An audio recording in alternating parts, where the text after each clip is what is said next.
Welcome to this explainer. Usually we're diving into massive research reports or heavy data sets, right?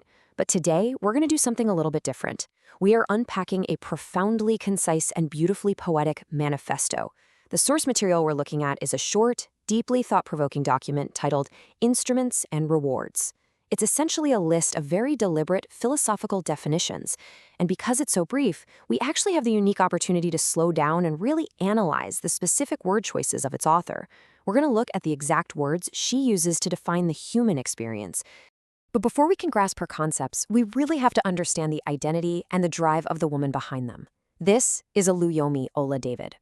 When you read a document that strips complex human emotions and actions all the way down to three-word sentences, you kind of have to wonder about the mind that created it. She is a thinker, a problem solver, and a thought leader who clearly values precision. Her goal isn't to write a sprawling novel. Her goal is to distill the absolute chaos of life into actionable, bite-sized truths. Let's look a little closer at her background, pulling straight from her own bio. Oluyomi describes herself first and foremost as a proud Nigerian who deeply loves people. And that love for humanity translates directly into a broader concern for global development and transformation. See, she isn't just a philosopher sitting in a quiet room pondering abstract ideas. She is a solution-oriented strategist. She actually enjoys generating solutions and influencing policy and strategy. But zero in on that final point for a second. She is dedicated to providing clarity. That is exactly what we're going to see in her writing today. She uses her specific worldview to bring a really sharp clarity to the incredibly complex things we experience every single day. Okay, let's dive into the core of this, starting with the massive standalone quote that really anchors her entire document. She writes, "Lifestyle is a conversation." Think about the weight of that statement for a minute. She views our daily existence, our habits, the way we literally walk through the world, not as some monologue where we're just shouting out into the void, but as an ongoing dialogue. The way you live your life is constantly communicating something to the world, and the world is constantly communicating right back to you. It completely sets the stage for everything that follows. Because if life is a conversation, well, then we need the right vocabulary to participate in it effectively. That brings us to our first thematic grouping, faith as a verb, moving beyond concept into action. Now take a look at the deliberate contrast she draws between how we internalize feelings versus how we actually execute them. On one side, we see how she defines hope and love. She says hope is an attitude and love is an expression. These are essentially states of being, right? They're how we posture ourselves toward the future or toward another person. But then she deliberately shifts her language. When it comes to faith and code, she doesn't call them attitudes or expressions. She calls them verbs. So, the crucial takeaway here is this. Faith is a verb. By defining faith exactly this way, she completely strips away the idea that faith is just a passive belief you just happen to hold in your head or in your heart. Instead, she challenges us to view our deepest convictions as things we absolutely must actively perform. If faith is a verb, you can't just have it. You have to do it. You have to enact it in your daily life. It requires real motion and momentum. And let's see how this builds with her definition of the word code. Code is a verb. When we usually hear the word code in a moral sense, what do we think of? Usually a dusty rulebook, right? Some static list of thou shalt nots carved into a stone tablet. But Oluyomi flat out rejects that static definition. A code is a verb. It is the daily, active, sometimes really grueling practice of actually living out one's principles. You are actively coding your life through the decisions you make in real time. All right, let's transition to our next theme, tools for the journey, how we navigate our rights and choices. We start this part off with conduct. She writes, conduct is a right. Now, we usually think of conduct as a restriction, don't we? A code of conduct at a job or a school is usually just a list of things you're supposed to do so you fit into a societal expectation. But she brilliantly elevates conduct from a societal burden into a fundamental personal right that we actually possess. You have the absolute right to choose how you conduct yourself, completely regardless of your circumstances. It's a true instrument of autonomy. And this perfectly illustrates her empowering philosophy. Utility is a choice. Think about that.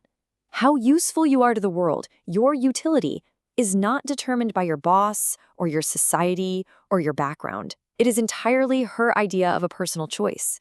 You choose to be useful. You choose to apply your unique skills to generate solutions. It puts the power entirely back into the hands of the individual.